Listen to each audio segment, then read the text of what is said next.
નમસ્કાર દર્શક મિત્રો, તપોભૂમિ ગુજરાતના ડિજિટલ પ્લેટફોર્મ TGNમાં આપનું પુનઃ સ્વાગત છે. હું છું આપનો મિત્ર પ્રફુલ્લ ત્રિવેદી. અમારી આ ચેનલને આપ સબસ્ક્રાઈબ કરો તેવી આગ્રહભરી વિનંતી છે. આજે આપણે વાત કરવી છે જગતના તાતની.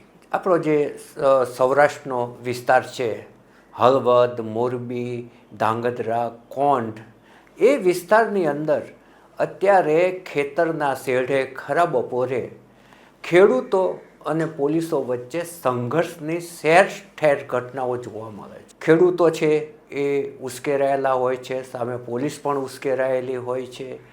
એક ખેડૂતે તો હાથમાં મસાલ લઈ અને બીજા હાથમાં પેટ્રોલ જેવા કોઈ જલનશીલ પદાર્થનો કેરબો લઈ અને લગભગ 2 કે 3 મિનિટ માટે તો પોલીસને એને સમજાવતા નાકે દમ લાવી દીધો હતો. જલનશીલ પદાર્થ હતો એ એને પોતાના શરીર ઉપર રેડી પણ દીધો હતો, પરંતુ સદનસીબે એ ઢળી પડે છે અને મસાલ દૂર ફેંકાઈ જાય, થોડી દૂર જતી રહે છે, નહીં તો એક બહુ જ મોટી દુર્ઘટના બની જાત.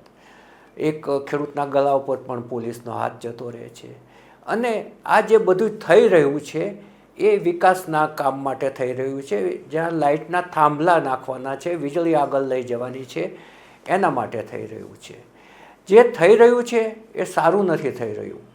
ખેતરનો શાંત શેઢો હોય અને જ્યારે ચોમાસું નજીક આવી રહ્યું છે, ખેડૂત એનું ખેતર તૈયાર કરીને મૂકતો હોય, વરસાદની રાહ જુએ અને પછી એને વાવણી કરવાની જે દિવસો છે એ નજીક આવતા જાય છે, ત્યારે આ જે બનતું જાય છે એ અત્યંત દુઃખદ છે. આપણે વિકાસ કાર્યો ચોક્કસપણે થવા જ જોઈએ. વીજળીનો જે વ્યાપ છે એ ચોક્કસપણે વધવો જોઈએ અને ગામડે ગામડે અને તમામ લોકોને જોઈતી વીજળી મળતી રહેવી જોઈએ. પરંતુ આ જ વસ્તુ છે શાંતિપૂર્ણ માર્ગથી ના થઈ શકે.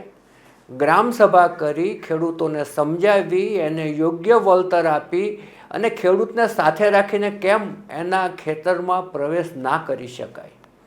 અત્યારે તો હાલત એ છે કે ખેડૂતે ફેન્સિંગ કરી અને દરવાજો મૂકેલો હોય, ગેટ મૂકેલો હોય, દિવાલ કરીને ગેટ મૂકેલો હોય, તેના તાળા તોડીને પોલીસ અંદર ઘૂસે છે.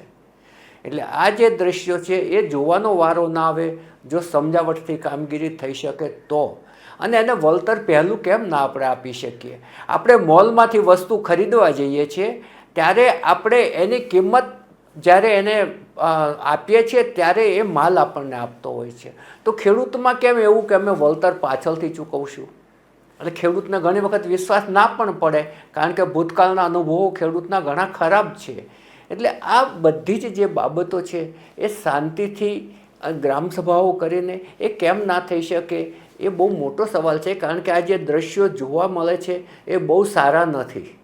કારણ કે જ્યારે ખેડૂતે એનું પરસેવો અને લોહી એક કરી અને જ્યારે ખેતર તૈયાર કરીને મૂકેલું હોય અને અંદર પોલીસના વાહનો અને વીજ કંપનીના મોટા મોટા વાહનો અવર જવર કરે, એના ચીલા પડી જાય, એ ચીલા ખેતરમાં નથી પડતા, એ ખેડૂતના હૃદય ઉપર પડે છે.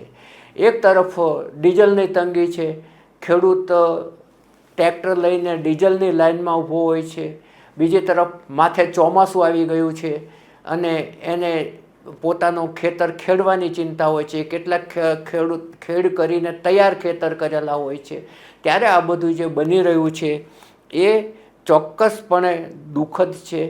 અને જે આના સંખ્યાબંધ વિડીયોઝ જે સોશિયલ મીડિયામાં ફરી રહ્યા છે એ આઘાત આપનારા છે.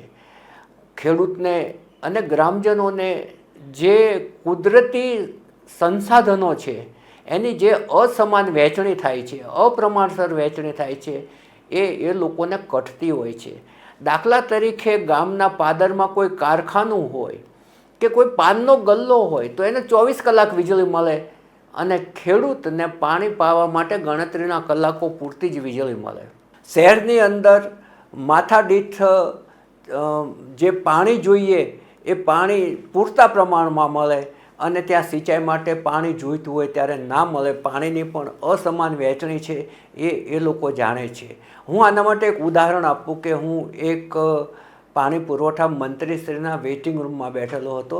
એમની મિટિંગ ચાલતી હતી અને બીજા ખેડૂતો સિંચાઈ માટે રજૂઆત કરવા માટે આવ્યા હતા. એ ગ્રામજનો જે વાત કરતા હતા એનો સૂર આ જ હતો કે અમદાવાદના લોકો માથામાં શેમ્પૂ નાખે તોય 4 ડોલ વાપરી નાખે ને આપણે 1 ડોલમાંથી 4 જણ નહીએ છીએ. આજે પાણીની પણ જે કુદરતી સંસાધનોની અસમાન વહેંચણી થાય છે એનાથી પણ જે ખેડૂત છે એ દુઃખી છે. પરંતુ આ બધી જ બાબતો છે, વિકાસ અને ખેડૂતની લાગણી બંને સમાંતર કેમ ના ચાલી શકે એ સૌથી મોટો પ્રશ્ન છે.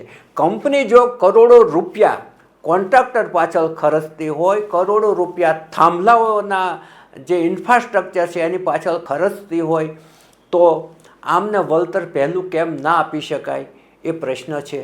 અત્યારે બસ આટલું જ. નવા મુદ્દા સાથે આપણે ફરી મળીશું. અમારી આ રજૂઆત આપને ગમી હોય તો ચોક્કસપણે એને શેર કરશો અને આ જે સંઘર્ષના ઘર્ષણના જે વરવા દ્રશ્યો છે એ આઘાત આપનારા છે કે નહીં તે તમે કોમેન્ટમાં જણાવશો. નમસ્કાર.